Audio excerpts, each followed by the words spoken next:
I think it's just picking your team. Like, your team is so important in every level. We're all about turning a crappy situation into something positive. $250,000 of credit card I debt. still remember the day when no one turned up. Throw it in the garbage and start from scratch. I could give myself a chance, so I started something. I mean, I think that counts as from poop to gold.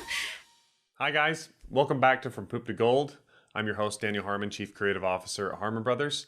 My guest today is Jenn Page. Welcome, Jenn. Hi, thanks for having me. Yeah, no problem. Thank you for coming on. And Jenn is a director and producer. You have your own production company, just to make sure I get it right. Heart on Fire Productions out of North Hollywood. Yes. And Jenn is really into directing and producing films that have everything to do with music. Right? Anything music videos, films, whatever. Like, yeah, all that. You want good to add stuff. music to your podcast? I'm on board. Awesome. I'll make a dance number. Do you sing? I don't. You know, the thing is, I don't have any musical ability at all, so it's probably why I don't believe musicals. that. No, I can't sing. You don't play any I can't instruments? play instruments. I can't even really hear. Like, I can tell something's bad, but I can't really hear. Like, if you're a decent singer, I'm like, it sounds fine, right? So I feel like I do a lot of times. I think I do musical stuff because it's my way of being a rock star. Oh, okay. Like, I remember the one time that I was on stage with Billy Ray and I was filming, and the crowd is out there. I'm like, this is the closest I'll ever be to being a rock star. That's awesome. Just for some context, Billy Ray Cyrus is who she yes, means. But of anyway, course. she's worked with Billy Ray Cyrus. You have an award-winning film, The Breakout, a rock opera, as well as you have an internet TV series called My Two Black Girlfriends as well, which is also a musical. Right? Yes. And IndieWire called you one of 50 women who will change the world. So that's pretty cool. In media and entertainment, it was actually a very cool organization called broader.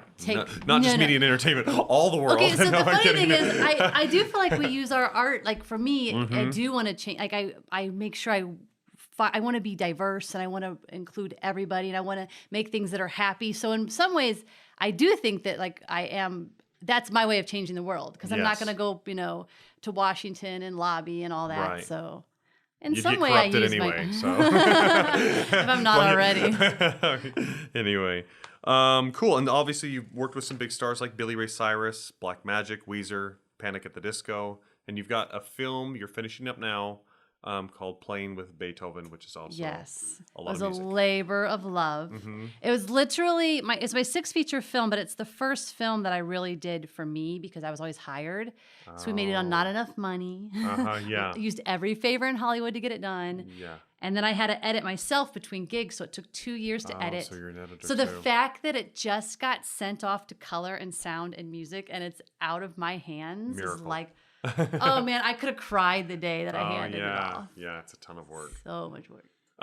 Okay, well, give us a little bit of your background. Like, how did you end up becoming a director and a producer for movies that have to do with music? Well, it's funny is I went to college in the middle of corn.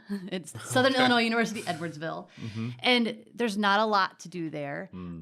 It's very close to St. Louis, but even St. Louis is like, there's not a lot to do there when you grow up in the Midwest. And as you know, it's like going to the mall is what people do. Yeah, The kids, teenagers do on the weekend. That's right. So I remember going in, I was going to be a writer. I was like, I'm going to be a creative writer or a journalist. I don't know, but I'm going to write. And I took one English class and like real English class. And there was so many red lines on one of my first papers that I was just like, nah, I'm not doing this. So I dropped the class and I needed something quick. So I went into an acting class and I kind of found my family of like sort of the weirdos and outcasts and like just this weird freedom.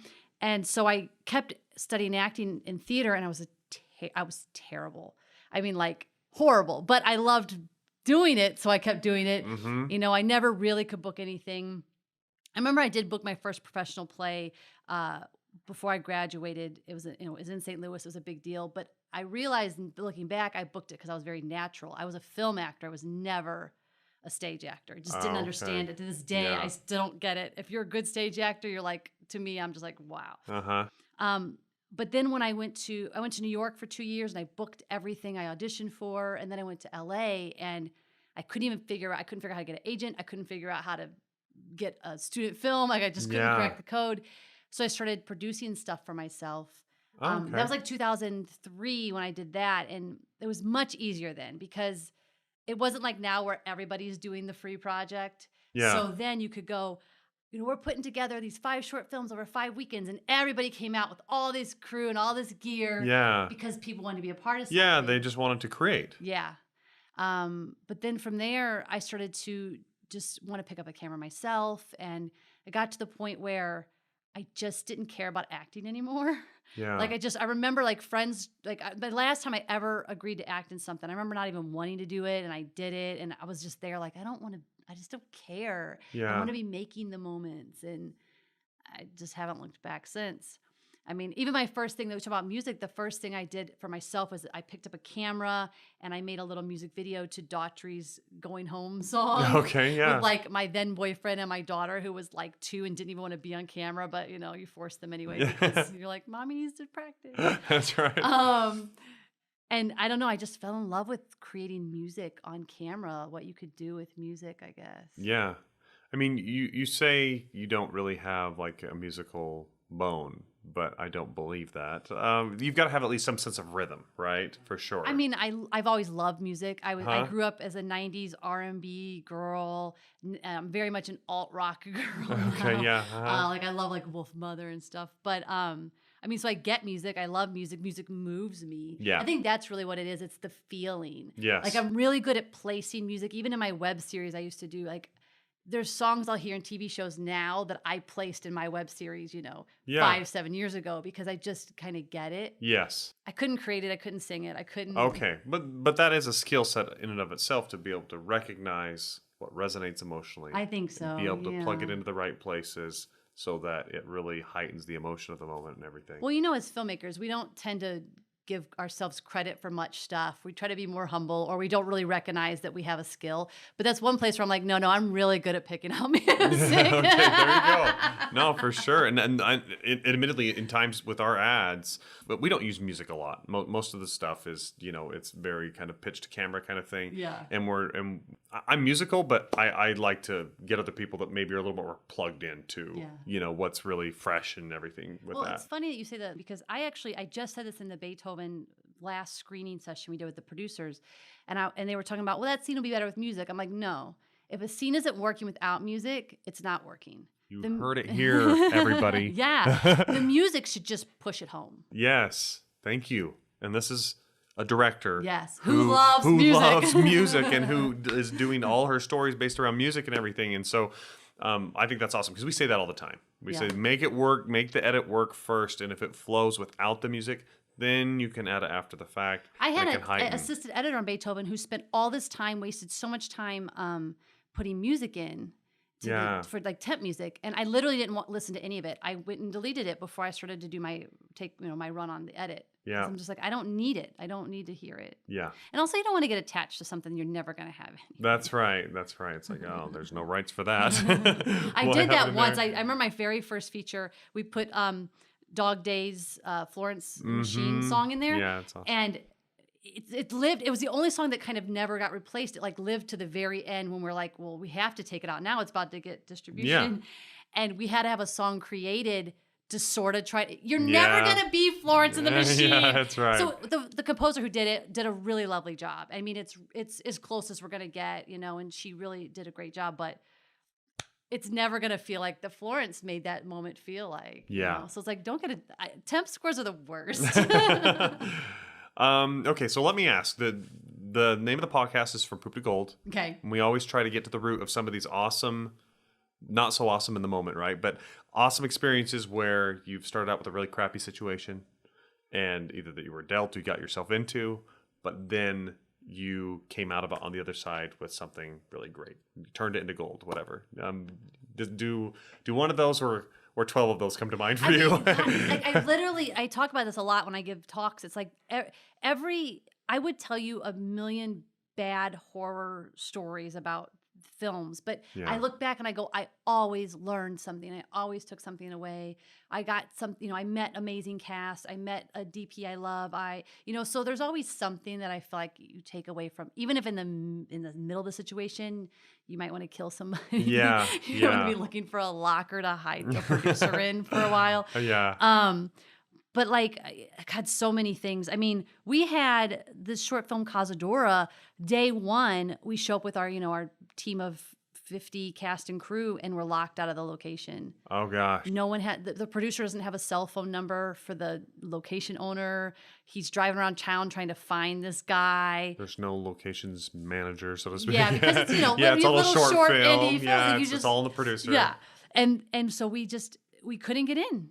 And I was like, great, we're not gonna owe these people all money because they've already come out. Kill fees and all that stuff. Yeah, and so it was one of those.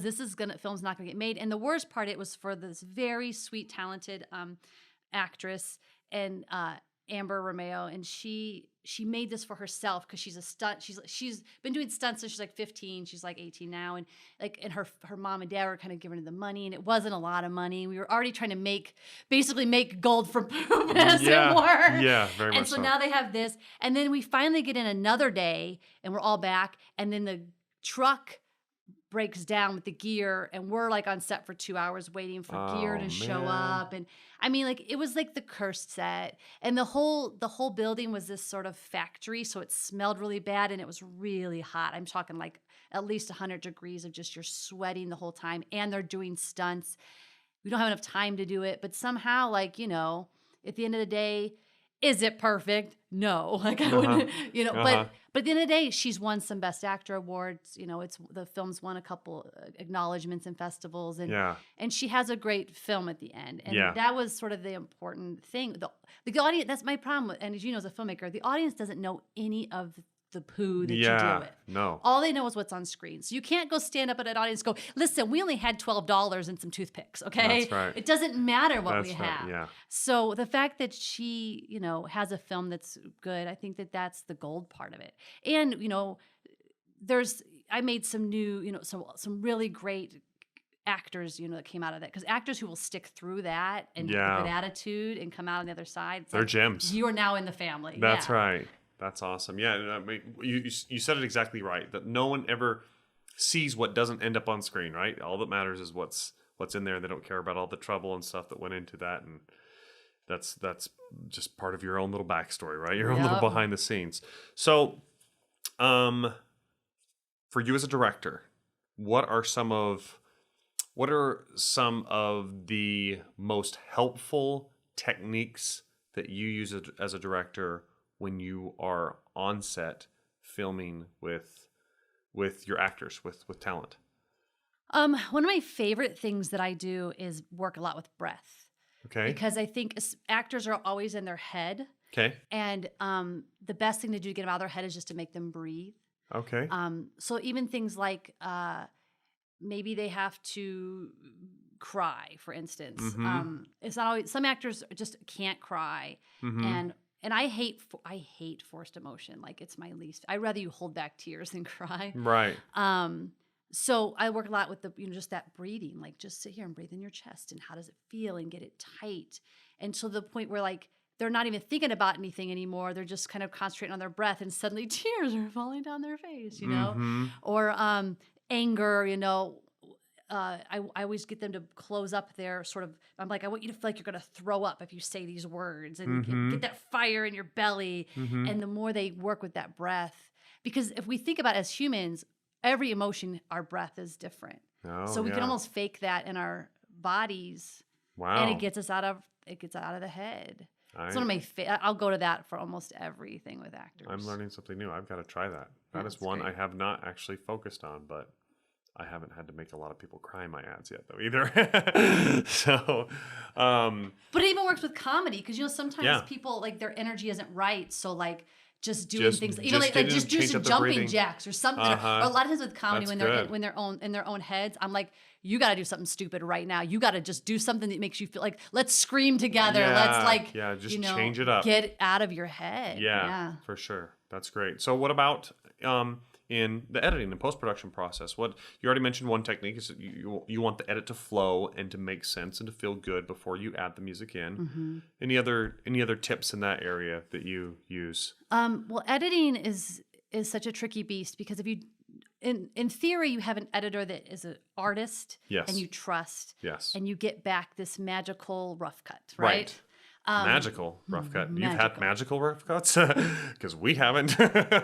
We've had a lot of rough cuts that we've been like what Martin Scorsese says when he's like, if you don't get physically ill when you see your first rough cut, you've done something wrong. Well, I wish I had heard that before I saw one rough cut, because I remember I actually had a falling out with the producer because the rough cut, when it came back to me, I was like, it's so bad I don't know how to give notes on this. Yeah. But no, I had like with Beethoven, I actually cut most of it, and then I was like, it's never going to get done if I don't hand it off for a little while. So we had an amazing assistant editor who kind of did a rough assembly, and it really was kind of like this breath of like, now I've got it together. Now I can go in and fine tune without all of the pressure and the like, because when you know how it is, if you have all the shots and you're the one who's trying to make all these decisions, sometimes it can be overwhelming. Yeah, for sure. But yeah, I think it feels magical if it just comes back and you're like, okay, this flows. Mm-hmm. Now I can go and do my thing, but it doesn't feel, Yeah. that, and that's just trusting the person you hired. Yep. You know, to just kind of Hiring an editor who is an actual, not just a technician, but an artist, a creative. Mm-hmm. Absolutely. I know directors. I have some really good friends who they are the kind of directors who will literally watch every single take again and pick moments out of different. I would lose my mind. Yeah, I don't have time for that. Yeah, I would rather an editor I trust them, and then if there's a take that's not working for me, great. I can go, let me see what else I've got. And Yeah. a lot of what I do is just tightening it. And I'm not a director who's precious about my footage. Like, there's scenes I love in Beethoven. I'm like, this movie's too long. They gotta go. Yeah. You know, my best friend is in one of those, and I'm like, sorry, I have to cut you out. And I love the scene. It's just, you got to make this. It's got to work in the whole. It doesn't have to be. It's not about the scene, right? Mm-hmm. It's about the story as a whole. Yeah. Absolutely. Okay, so do you ever have projects where you're both producing and directing? And if yes, then how do you juggle that? Unfortunately, most are me producing and directing. I think a lot of times because of indie film, a lot of times I get hired as a director, but it's by people who've never maybe done anything. Mm-hmm. So if I don't produce, it's not going to be done properly. You know, they're not going to have the right crew. People aren't going to be paid right, whatever it is. Even like I know how to finagle and get like, the best makeup or costumes made or whatever I need to do, whereas like a newer producer doesn't really know how to do that without spending a lot of money. And don't get me wrong, I want to pay everybody. I'm ready for my $3 to $10 to $20 million budgets because I'm tired of the finagling. And I really want to just direct, to be honest. Right. But it's hard as an indie producer. I don't think you really get away from, or indie director, it's hard to get away from producing. Juggling them is really just a matter of getting as much as you can done in pre-production, Yes. and then bringing on somebody you really trust to deal with that on set day. Yeah. So they've been with me through the whole of pre-production. So on set, they understand everything that's going on, and I don't have to worry. Now, do things still happen where it's like, Jen, sorry, we have to discuss this? Right. Of course.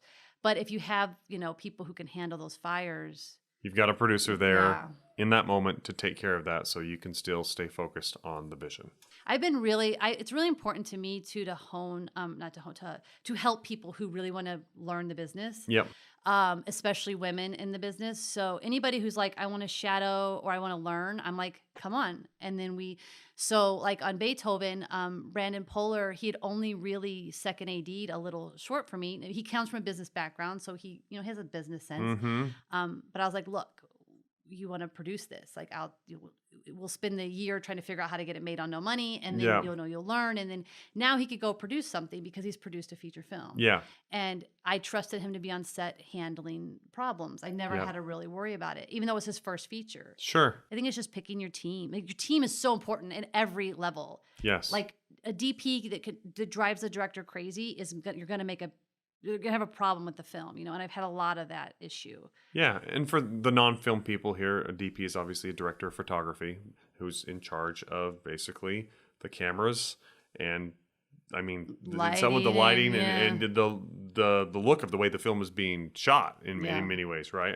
Obviously you're coordinating very closely with the director of photography. And a lot of times what happens is you have a cinematographer who they sort of paint the picture for you, and then I'll say like, this is great, but I feel like the wall's a little flat. Mm-hmm. Can you give me a splash or something? And then a cinematographer who has ego thinks you're hating their work, and then it becomes a fight and a struggle. Right. And a cinematographer who's collaborative, which the last few cinematographers I've worked with have been dreams. They're like, yes, let's discuss, what can we do? What are we thinking? And then we figure out a plan. I mean, Collaboration collaborative is people, huge. it just makes the dream. It's night and day difference. It is. And because the film is the great collaborative art form, right? It is. You cannot make a film by yourself. Even if you're making a film by yourself, you can't, because you can't hold the camera. I mean, I think when I was acting, when I was still experimenting, I remember putting a camera on a tripod and like doing lights and doing all this dramatic stuff to learn. But other than that, like you can't make a film by yourself. There's at least somebody else with you. There's an actor, there's a sound person, there's something. Yes, absolutely. So it's so crucial to find the right people. I kind of like, we have a similar approach at Harmon Brothers when we find someone that's like really good character-wise. It's like, okay, now let's find your passions and where you fit in. Yeah. And in the similar type of way where you had your friend with a business background didn't necessarily have all the film language or know all the ins and outs and stuff, but you're like, at the end of the day, I know I can trust you, and you'll figure the rest of that stuff out. Mm-hmm. I think that's a really good hiring mentality. It is. And I think that I always say I will take a less experience with a good attitude over a bad attitude and super skills. 100% of the time, yes. Yep. Awesome. Okay, so for people that want to learn about Jenn and what you're doing, where should they look you up? I am so easy to find because all of my socials are a Jenn Page Film. Okay. Jenn with 2 N's. Okay. Page. And then Google Jenn Page, and I'm pretty much the first few pages. So yeah, I'm lucky it's convenient. that way, I guess. Yeah. Although I do check once in a while, make sure something nice. weird up there. Yeah. yeah. Yeah. Well, that's important because like Jenn with 1 N, you'll find like even with Twitter, I remember I had to take a different handle. I couldn't be Jenn Page because she was like I don't know, she was like a scrapbooker who did one tweet, and now she owns the Twitter handle. Yeah, that happens. No, that happens for sure. Okay, well, thank you so much for coming on. It's been a lot of fun to do this. And we have a gift for you, actually. What? Yeah. I like presents. There we go. So this is our book. Oh my God, I was hoping I was going to get the unicorn spray. So yes, you are getting the unicorn spray. But I'm winning today. This is great. There you go. Anyway, and for those of you that want to check out our book, it's on harmonbrothersbook.com, and you can look it up there. Remember to subscribe, follow, like, share, comment, all that good stuff. And we'll see you on the next one. Thanks for coming on, Jenn. Thank you.